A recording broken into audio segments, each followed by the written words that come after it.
Aaron, what's your reaction to obviously Jeff's move to strip Nathaniel of the? Yeah, I mean, I knew there'd be changes after they let Robert go. I had conversations with Brick over the 2 days. I knew that he was thinking about it, leaning toward it, and I told him I'd back him up whatever he decided. You talk about your relationship with Todd Downing. Yeah, it's a great relationship. I love Todd. Todd's a great dude. It's been fun in the room. Been a phenomenal quarterback coach. Told him that many times. You know, it's deliberate drills. You know, he brings the right mindset to the room. He helps out the young guys really well too. Gives a voice to me and Tyrod in the room, and it's been a really good working relationship. Do you feel the change was necessary? Oh, I don't think that's not something for me to have an opinion on. You know, it was Brick's decision, and I told him I'd back him up whatever he decided. How is Nathaniel doing?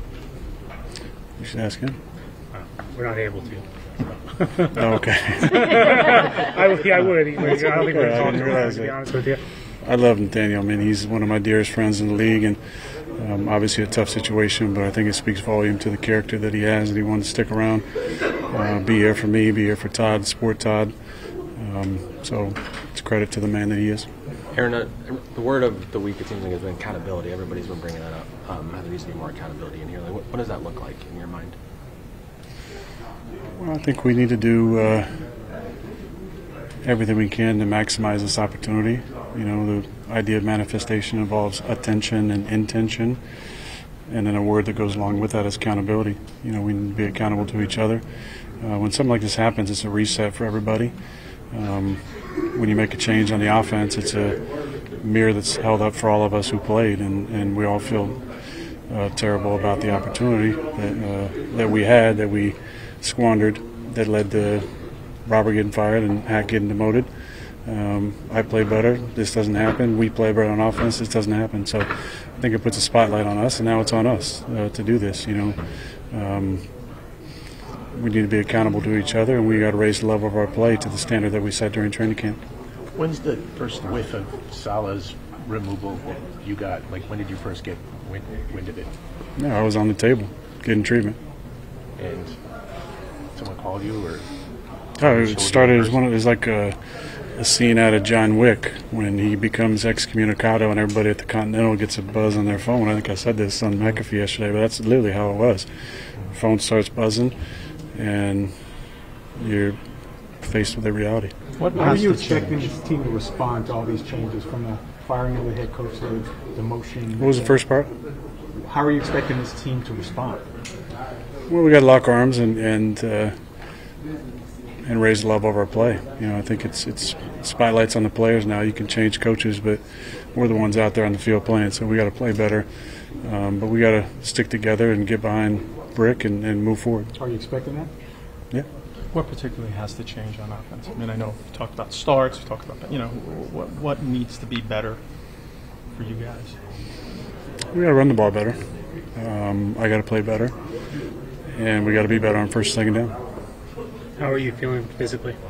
A little banged up, but a lot of rehab the last 3 days, and I feel a lot better. We talked about, you know, one of the reasons you came here was Robert. For them to make a change so quickly at 2 and 3, did you think that was too early? Did you think, you know, he deserved more time, or just what's your general reaction to the timing of it and all that? I mean, like I said yesterday, I've seen a lot in 20 years in the league, and you know, it's a beautiful profession. It's a really tough business. So these decisions are part of it. It was, you know, obviously the direction that Woody wanted to go, and all we can do now is get behind Brick and move forward. When you spoke with Woody Monday night, did he ask you your opinion about anything that was going on the offense, anything football related? I know he said he called you to check on you, but did he also, you're coming off of 2 losses, did he check in with you to see what you thought about the team at all? No, he just asked me how I was doing, and we had some small talk, and then the conversation ended. Did you, early in the year, I think it was after the first game, you talked about how you were embracing more pre-snap motion than you had earlier in your career, and then lately it seems like you haven't been using it as much. It's been kind of a talking point among like media people that the Jets run a very stagnant offense. But could you just address that? Have you guys gone back to like the static stuff, or? I don't know if it's been a conscious effort. I think there's times where we're needing to pick the tempo up, and when you pick the tempo up, the motions go down. But I'm not sure what the numbers are. Do you think you need to take more shots downfield to loosen things up in terms of teams blitzing you right now and just show them that, you can go over the top? Possibly. I mean, we got to pick up the pressures first. I got to deal the ball first. Once you do that, then you can have the time. But, we need to be on the same page. I think that's been the biggest thing. It's been a lot of 10 guys on the same page. Sometimes with me, sometimes been a back, sometimes receivers, sometimes offensive line. Just too many times. It's hard to win when only 10 guys are doing it right. You and Nate obviously had your process for play calling and choosing plays and how you're going to do it at the line of scrimmage and all that stuff. Will that change much with Todd being the one sending the plays into you? I don't think so, because he was in all those conversations. So it'll be a different voice on the headset, but I don't think the process during the week will change. Have you seen anything? I know you're not always in meetings with Jeff, but have you seen something different in Jeff in the last couple of days? Obviously, with this difference in his role. Well, I'm not in the defensive meetings, but I think his two team meetings have been just right on brand for him, personality-wise. He played the game. He knows how to talk to the guys. Defensive guys have really enjoyed his meetings over the year, and the two that I've been a part of have been really good. How different do the Bills look defensively without Poyer and Hyde back there at safety? Yeah, those guys obviously played a lot together. The more you play together, the more trust you have for disguises and different things. It seems like Hamlin and Rapp are working it out. They both, they're not rookies. They've been around the league for a long time, both talented players. But it's, those guys are old heads. They've kind of seen it all. So they obviously have just a little deeper Rolodex of recall than those guys. But it's still, they're working on their disguises and they're holding their shell till the snap and doing a good job with that. Aaron, you talked about, you mentioned if I had done this, if we had done. How much does that weigh on you as far as the responsibility for things that have happened?